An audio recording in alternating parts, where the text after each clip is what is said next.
This is Candle and Coffin. Let's uncover the forgotten truth beneath the ashes of history. Before we begin, let me know where you're listening from and what time it is there. I love seeing how far this story travels.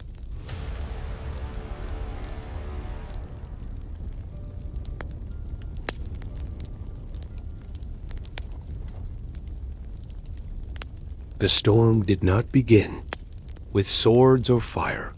It began with silence. A silence that lingered in the barracks of Capua. In the cold mornings, when slaves rose before the sun to train for wars they would never fight, to die for cities they would never call home. It began in the bruises that bloomed across the backs of Thracian warriors. Once free men, now forced to entertain Rome's hunger for blood. It began in the cracked lips of men, beaten too often to scream, in the dark corners where whispers of freedom passed from mouth to trembling mouth like contraband. And then on a day when the Roman sky hung heavy with the scent of late summer heat, and the amphitheater's stone walls had not yet dried from the blood of yesterday's games, those whispers turned to flame. Spartacus, a man sold, trained, and humiliated, who once wore the armor of Thrace and now wore the shackles of entertainment, looked at his fellow gladiators and saw not slaves, but soldiers. Beneath his silence stirred not submission, but strategy. And when the time came, when wooden kitchen knives turned into weapons of insurrection, when the Roman guards fell not to legions, but to the fury of their own property, Rome felt something it had not felt since the wars of Hannibal. Fear. Not fear of nations, nor of kings, but of its own rot of the millions who tilled its soil, built its temples, fought in its arenas, and wept in its mines. This was not simply a rebellion. It was a reflection grim and sudden of a republic built on bondage, now haunted by the rage of those it chained. Spartacus would not be the first slave to rise, nor the last, but he would become a symbol carved into the marble memory of history, a specter in the Roman psyche.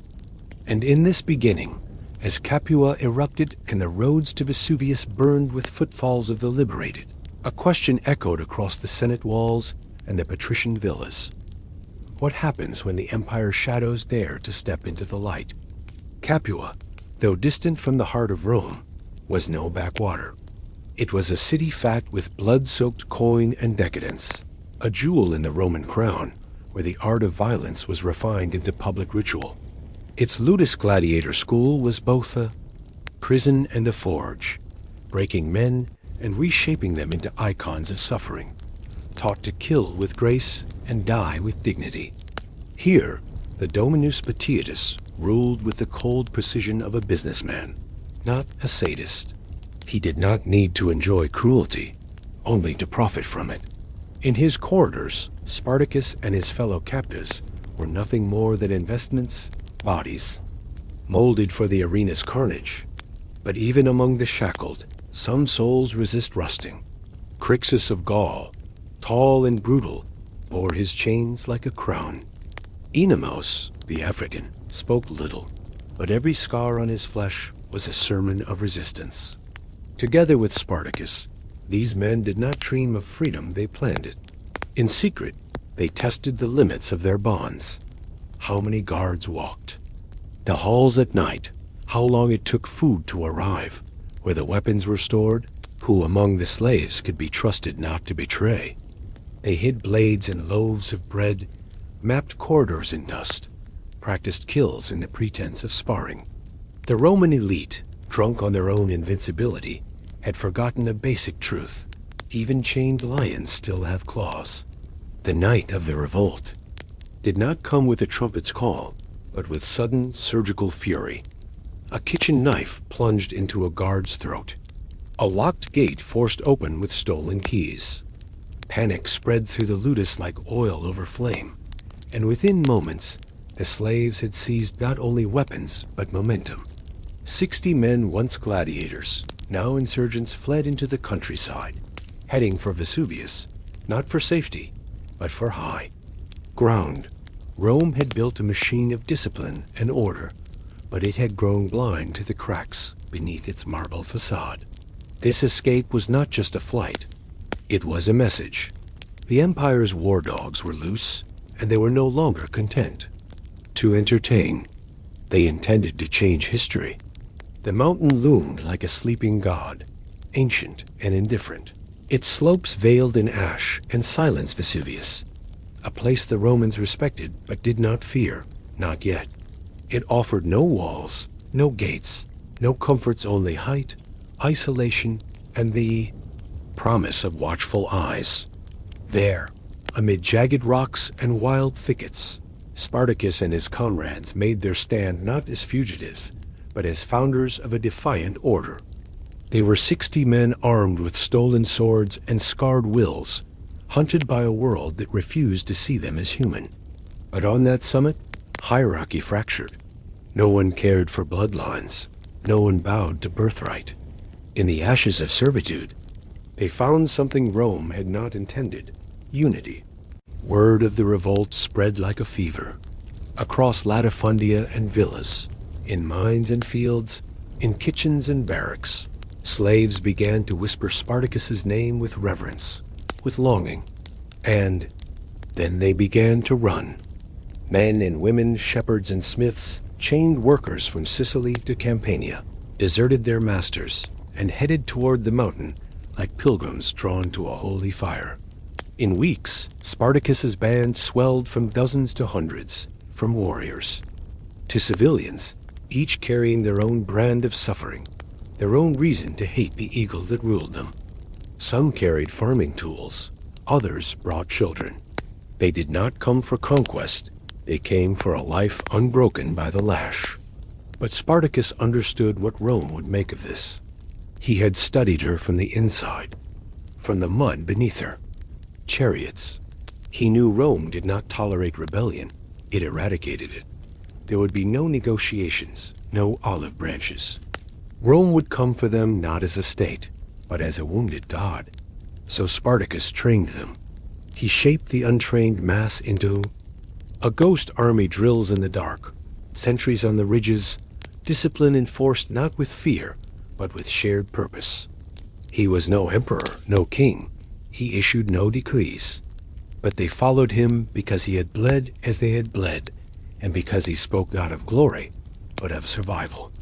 And as the Roman Senate gathered, appalled and perplexed, dispatching legions with the confidence of men crushing a roach beneath a sandal, they did not yet understand that this was no mere escape.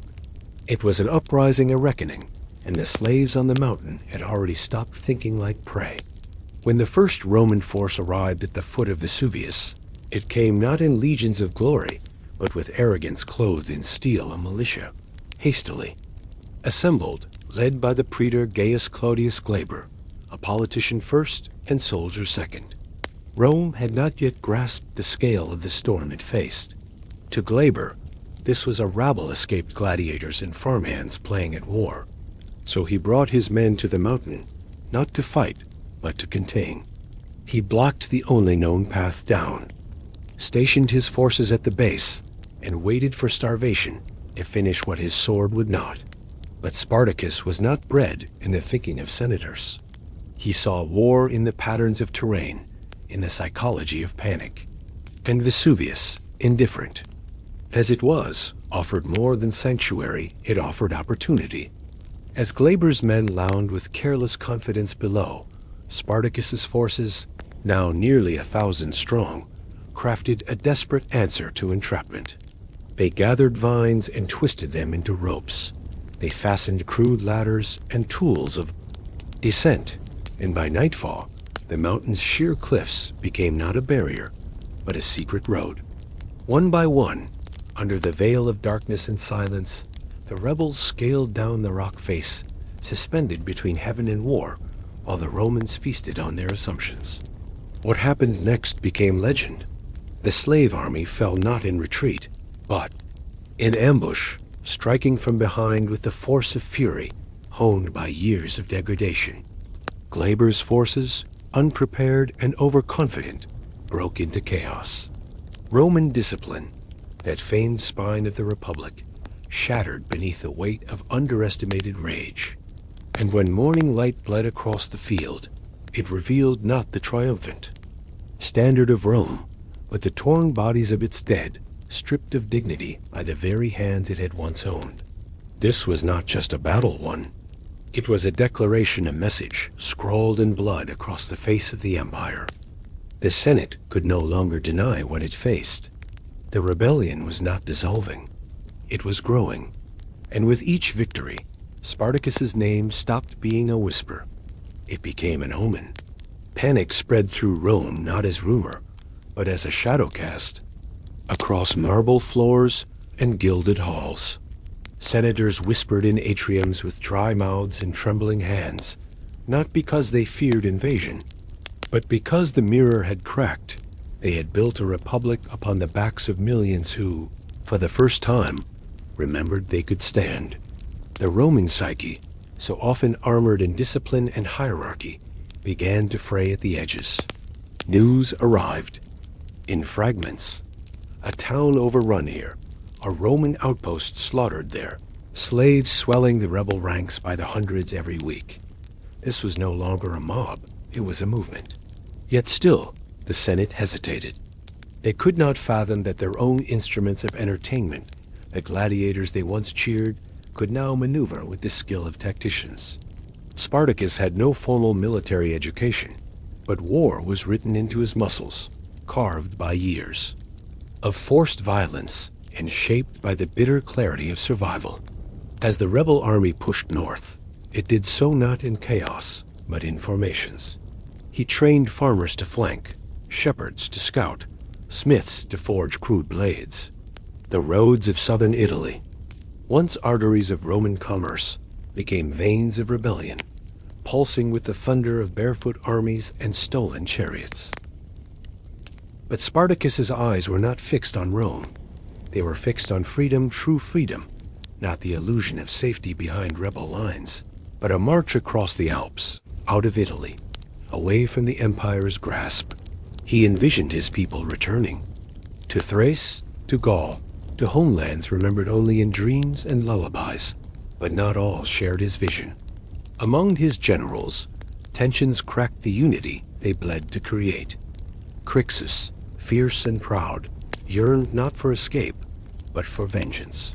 He wanted Rome humbled, ash at his feet. And so, under a banner of shared cause, the seeds of divergence were sown. Spartacus pressed north with a larger host. Crixus splintered south with his own. It was a choice that would echo with consequences neither man could foresee. But as they moved, the empire stirred. More than troops would be summoned. Pride would be weaponized. Rome, humiliated by defeats at the hands of slaves, began to look toward men who would not hesitate, men who would see this not as an insurrection, but as war. And the fields of blood had only just begun to drink. Rome's pride bled slowly, not from a single wound, but from 1,000 cuts dealt by the hands it once deemed unworthy of history.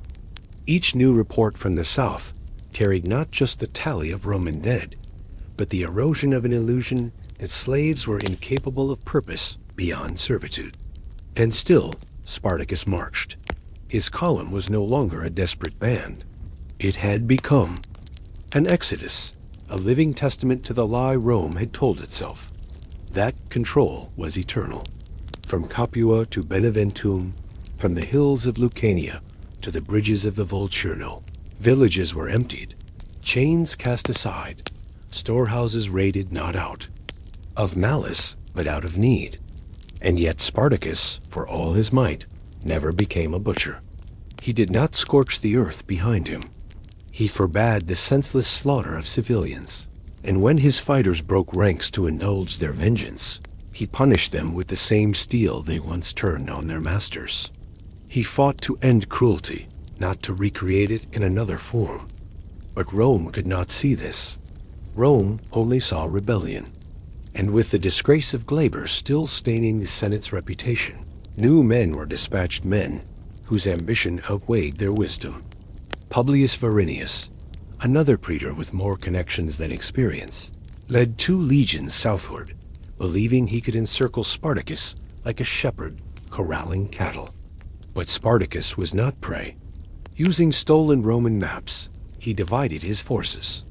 With precision, ambushed Verinius's supply lines and harassed his flanks until the entire campaign collapsed into a blur of confusion and retreat.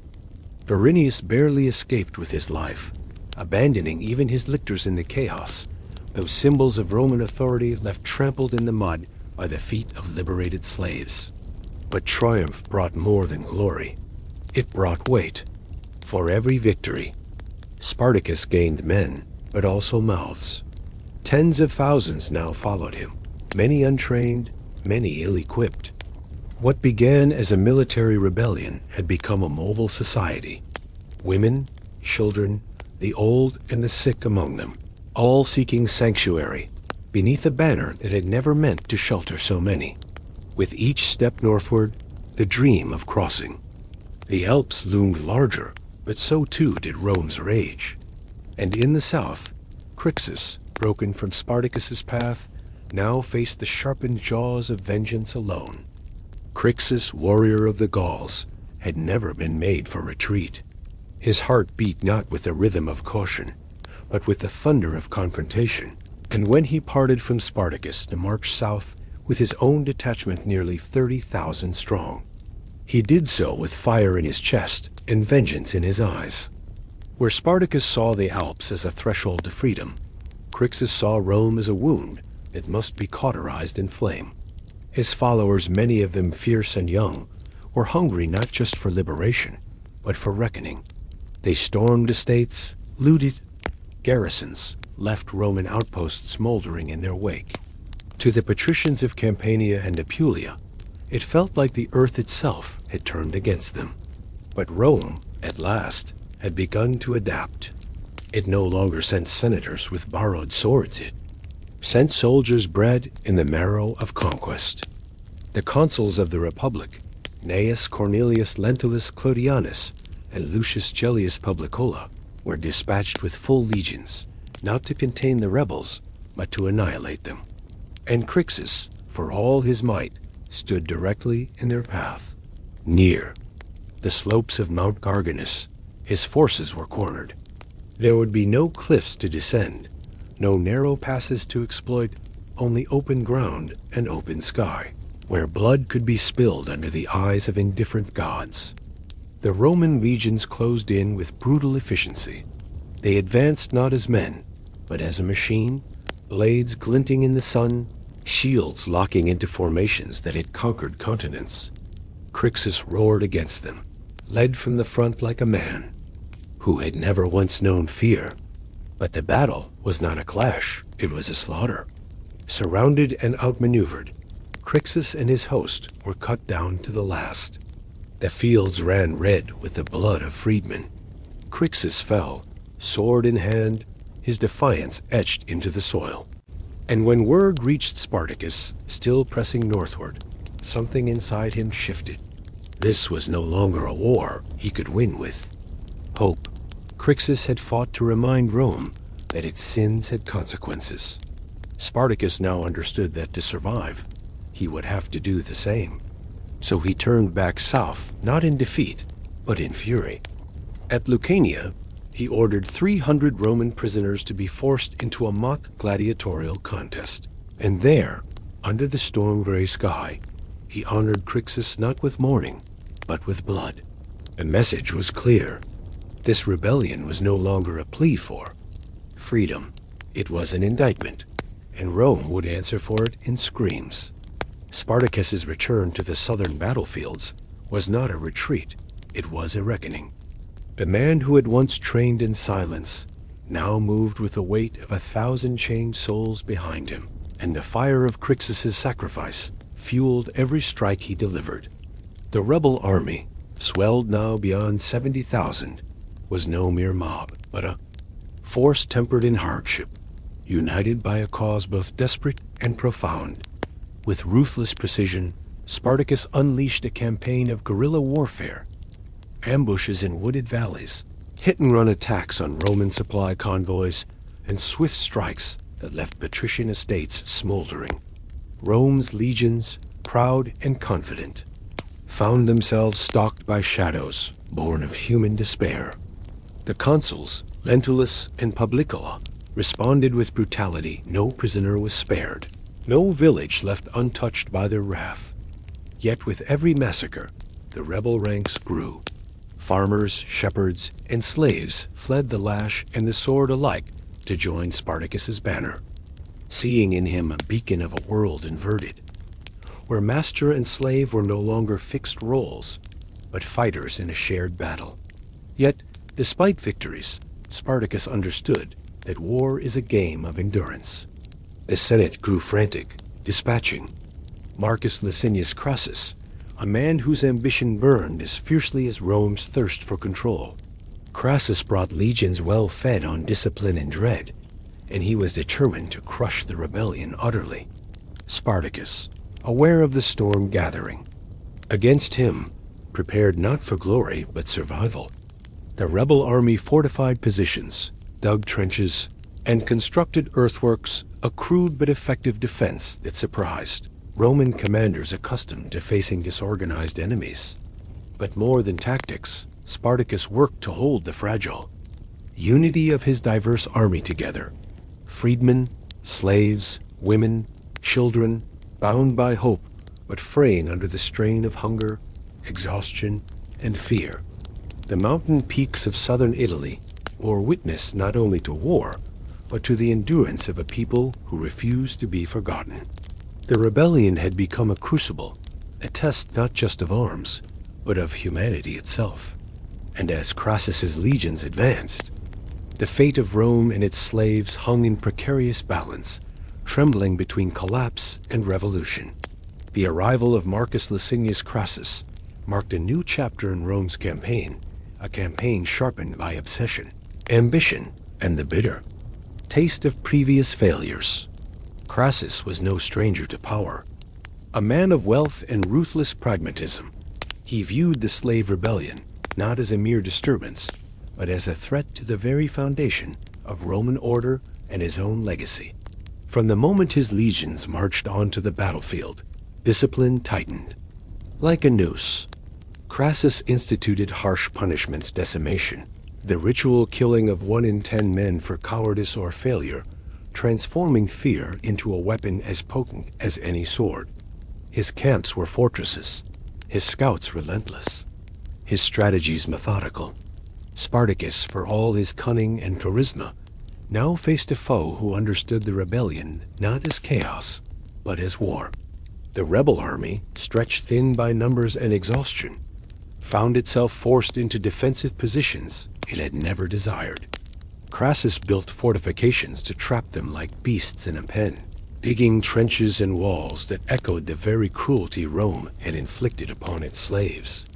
Yet Spartacus refused to yield.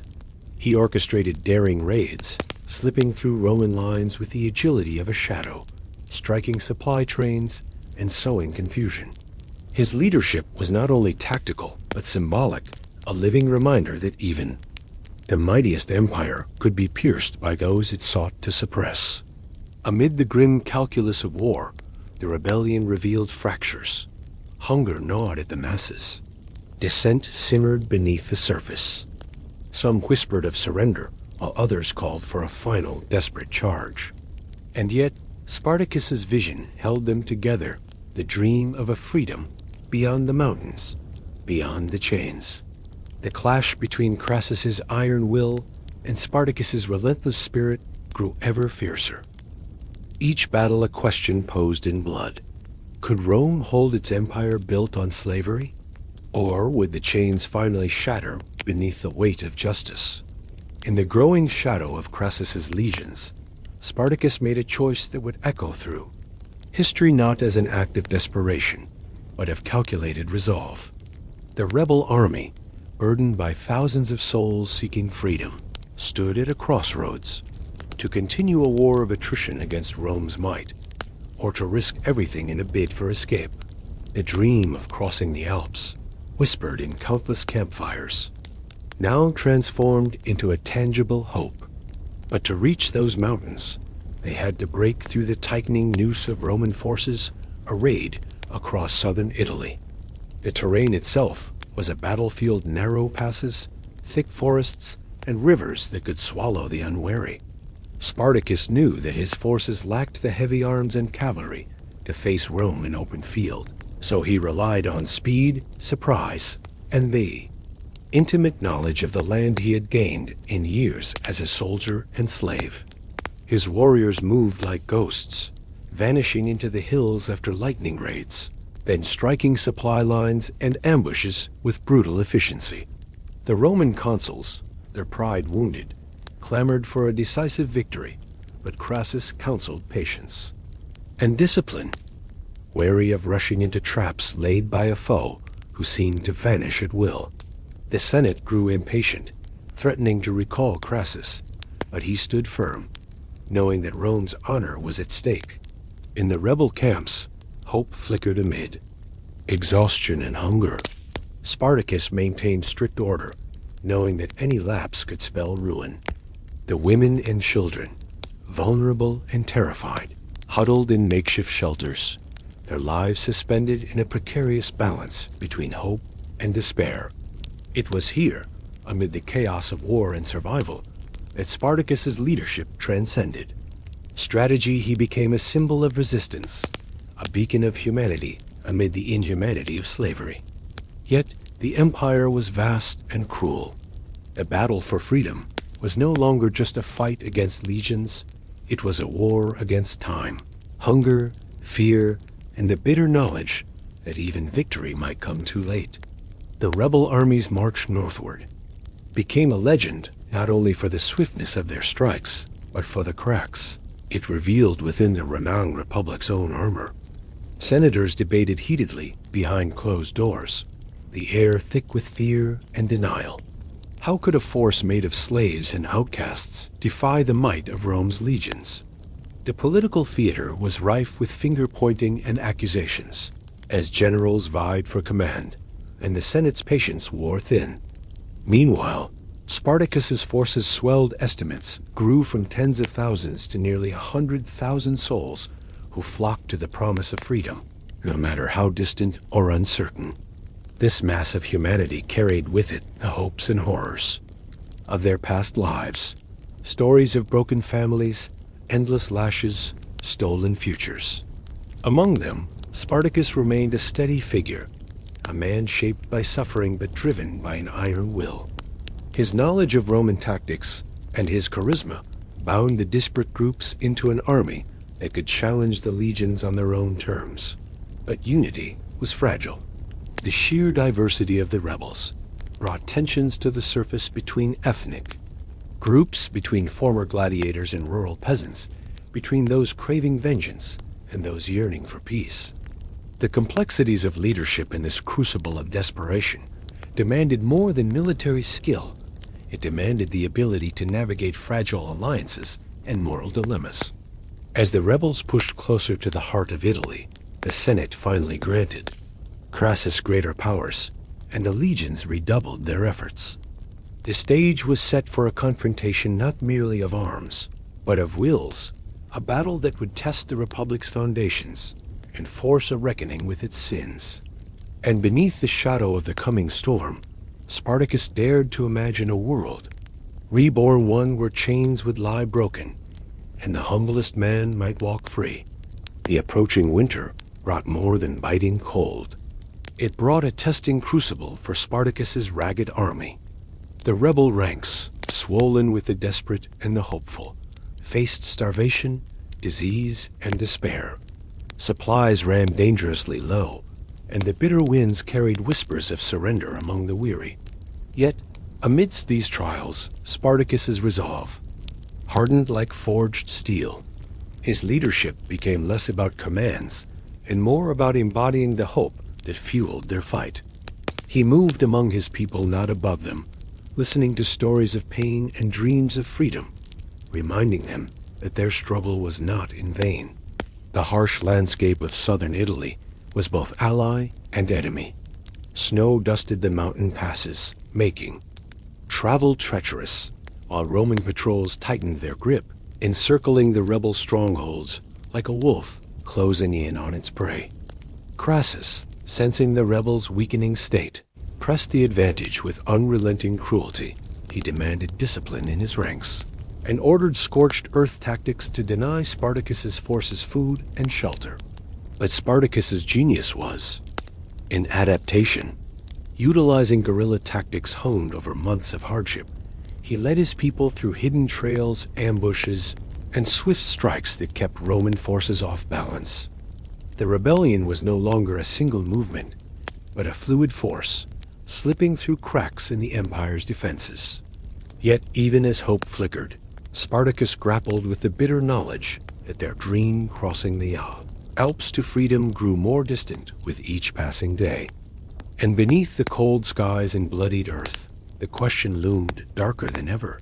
Could a man who had once been property truly lead thousands to liberty? Or was this rebellion destined to become just another tragic chapter in Rome's long history of conquest? As winter's grip tightened, the rebel army became a crucible of endurance, where hope and despair entwined in a relentless dance. The faces around Spartacus, once fresh with the fire of rebellion, now bore the marks of hunger, frostbite, and exhaustion. Yet, amid the suffering, the bonds between them deepened, forged by shared torment and an unyielding will. Spartacus, no longer merely a commander, but a symbol of resistance, grappled with the weight of leadership. His vision stretched beyond survival. It encompassed a future where chains were broken, and the memory of bondage was washed away in the blood of revolution. But the empire's response was merciless. Crassus, sensing the rebels' fragility, unleashed brutal campaigns designed not only to defeat, but to terrorize, to break spirits as well as bodies. Roman legions razed villages suspected of harboring insurgents, crucifying hundreds along the Appian Way as a grim warning to others. This campaign of terror tested the rebel resolve. Some in Spartacus's ranks questioned the cost. Were they fighting for freedom, or simply prolonging suffering? Others urged a final stand, a battle that could either break the chains or shatter their bodies. Meanwhile, dissent grew within the rebel leadership. Divisions surfaced over strategy and the future of the movement, threatening to unravel the fragile unity Spartacus had so painstakingly maintained. And yet, the fires of rebellion burned on. From the ashes of defeat, Spartacus inspired his followers to rise again, reminding them that history is not written by those who endure chains, but by those who dare to break them. As the empire tightened its noose, the question hung heavier. In the cold air, would this rebellion become a legend of liberation or a footnote in the annals of Roman tyranny? Spring arrived not with renewal, but with the bitter taste of inevitability. The rebel army, though resilient, was a shadow of its former self, worn by war, hunger, and internal strife. Spartacus moved like a ghost among his people, eyes sharp, mind restless, haunted by the knowledge that the final confrontation loomed.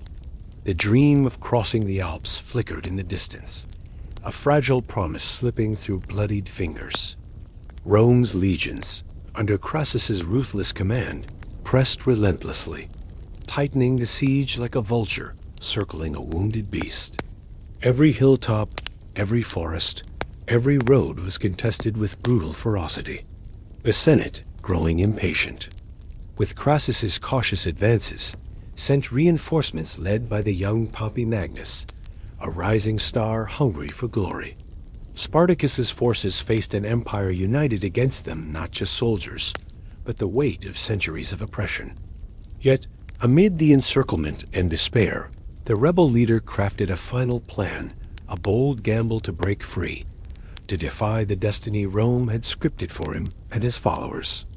His warriors trained harder, the resolve hardening into steel. The women and children, weary but hopeful, prepared for flight or final stand. And as the sun set on the fields of Italy, casting long shadows over the rebel camps, Spartacus whispered a promise to fight, not for conquest, but for the soul of freedom itself. In the coming days, the fate of the rebellion would be decided, not just in blood, but in the stories told after the dust settled, in the legends that would haunt Rome for centuries to come. The dawn of battle broke cold and gray, the air thick with the scent of sweat, blood, and looming death. Spartacus, standing before his weary but unyielding warriors, embodied the raw defiance that had carried them through months of impossible struggle.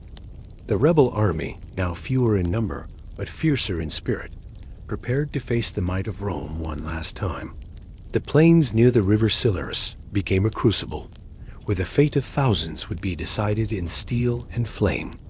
Roman legions, arrayed with discipline and experience, stood ready under Crassus's stern gazemen, who had faced barbarians and slaves alike, but never an enemy so driven by the hunger for liberty.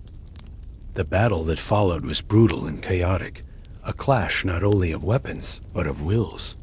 Spartacus fought alongside his men, his sword a blur of deadly precision and raw emotion. Each charge, each retreat, was marked by desperation and courage. Yet Rome's overwhelming numbers and relentless tactics slowly turned the tide. The rebel lines faltered, then broke. Spartacus disappeared into the chaos, his fate cloaked in mystery and legend. Thousands of rebels were captured or slaughtered.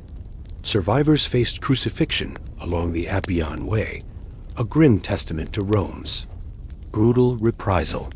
But even in defeat, the rebellion carved an indelible scar into the empire's conscience, a reminder that the foundations of Rome were built on chains, and that those chains could one day be shattered. The slave revolt that terrified the Roman world had ended, but its echo would reverberate through history, challenging every empire that sought to bind the human spirit. The aftermath of the rebellion was a somber theater of power and retribution. Rome, though victorious, was haunted by the memory of an uprising that had cut deep into its imperial soul.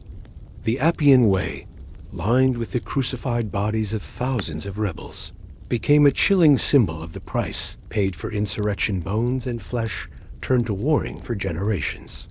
Yet beneath the spectacle of punishment, a quieter reckoning began to stir. The Senate debated not only how to prevent future revolts, but what the rebellion revealed about the Republic itself. For Spartacus was more than a leader. He was a mirror reflecting Rome's deepest contradictions, the glory of empire built on the suffering of the enslaved. Among the patricians, whispers grew of reform and fear in equal measure. Could Rome survive if the foundation of its wealth and power remained unchallenged? Meanwhile, in distant provinces, the legend of Spartacus traveled swiftly, becoming a symbol not only of defiance, but of hope for the oppressed. The slaves who survived scattered into the shadows, their stories whispered by those who dared to dream of freedom. And though the rebellion was crushed, the idea it ignited endured a flame that would smolder beneath the surface of history, waiting for another moment to burst into flame. The scars of the revolt ran deep, shaping the Roman psyche, influencing policy, and reminding all who ruled that chains could bind bodies, but not spirits. History often obscures the human stories behind grand events, yet the rebellion of Spartacus was as much about the individual souls caught in the tempest as it was about empires and legions. Behind the legend was a mosaic of lives shattered and reforged, men and women who endured unimaginable pain and dared to rise. Spartacus himself remains a figure both historic and mythic, his origins traced to Thrace, a warrior enslaved and forced into gladiatorial combat, a man who defied the gods, and emperors alike with nothing but raw will. Yet alongside him stood others, Crixus, whose ferocity burned like wildfire, Enemaus, a strategist who shaped battles in silence, and the countless nameless whose names history never recorded, but whose blood and courage shaped the course of rebellion. The uprising challenged Rome not just militarily, but morally and philosophically. What did it mean to be free? To belong? To fight against the chains not only of iron, but of society's indifference? These questions echoed long after the swords fell silent. The revolt also exposed the fragile veneer of civilization, the ease with which order can become chaos. Masters become victims, and victims become legends. Spartacus's rebellion became a symbol for later generations, an archetype of resistance against oppression, inspiring revolts across time and continents. In the centuries that followed, poets, philosophers, and revolutionaries would invoke his name, weaving his story into the fabric of human yearning for dignity. And as history marched forward, the echoes of that ancient uprising whispered warnings and hope alike, that freedom is a battle fought in both blood and soul. The legacy of Spartacus's revolt did not fade with the fall of the rebel army. It etched itself into the collective consciousness of Rome and the wider world. For Rome, the rebellion was a trauma disguised as victory, a stark reminder that beneath its polished marble facades and disciplined legions lurked unrest and vulnerability. The Senate tightened control, implementing harsher laws against slaves, but also debating reforms that acknowledged the unsustainability of their reliance on bondage. The revolt forced Rome to confront uncomfortable truths about its economy, society, and morality, laying bare the contradictions of a republic that preached liberty while thriving on enslavement. Beyond Rome's borders, Spartacus became a symbol of the oppressed, his name whispered in secret gatherings, his story passed down through generations of those who dared to dream of freedom. His rebellion was a seed planted in the soil of resistance, sprouting in unexpected times and places.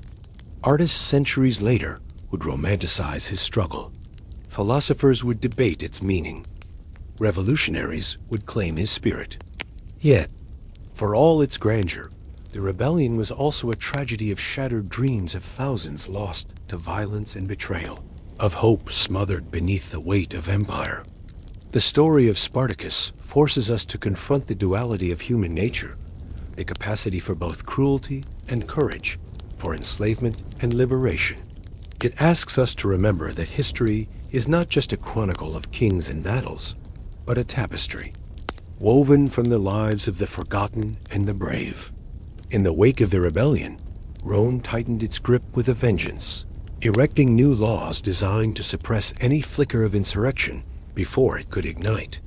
The empire's machinery of control grew more sophisticated. Slave patrols, harsher punishments, and surveillance became the tools of peace. Yet in every corner of the vast Roman world, the story of Spartacus lived on not merely as history, but as myth. Tales of the gladiator who led the enslaved to challenge an empire inspired not only fear in the powerful, but hope in the downtrodden. The legacy of the rebellion resonated through time, influencing not only political thought, but also art and culture. Poets whispered his name in verses of resistance. Painters depicted the fury of revolt and the agony of bondage. Centuries later, Spartacus would become a symbol for freedom fighters, from slaves to revolutionaries, who saw in his story the eternal struggle for dignity. His life and rebellion questioned the very foundations of power, challenging the idea that might makes right, and reminding empires that the bonds of oppression are fragile when tested by the human spirit. And yet, the true tragedy remained.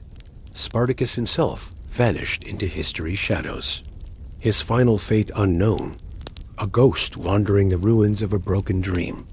But perhaps this mystery is fitting, for his story belongs to all who fight for freedom. Against impossible odds, an eternal flame burning in the darkness of tyranny. As the dust settled on the blood-soaked fields of Italy, the story of Spartacus and his rebellion settled into legend, a tale of power, betrayal, sacrifice, and resistance that refused to fade. The rebellion had shaken the foundations of Rome, exposing the fragile cruelty upon which the empire was built. It forced the Republic to confront the cost of its glory, the chains, the blood, and the screams it sought to bury beneath marble and law. Spartacus had not merely led a revolt. He had embodied the yearning of millions denied freedom, the indomitable spirit that no empire could cage. His rebellion was a mirror held up to Rome's face, reflecting both its might and its deep unhealed wounds. Yet even in defeat, the echoes of the uprising resounded through history, whispering of justice deferred, of chains broken and reforged, of the eternal fight for dignity against oppression. The story ends not with closure, but with an open question. Can an empire built on slavery ever endure? Or will the candle of rebellion forever flicker beneath the coffins of the oppressed? This is Candle and Coffin. Let's uncover the forgotten truth beneath the ashes of history. Before we begin, let me know where you're listening from and what time it is there. I love seeing how far this story travels. If this story moved you, subscribe for more untold histories that shaped our world.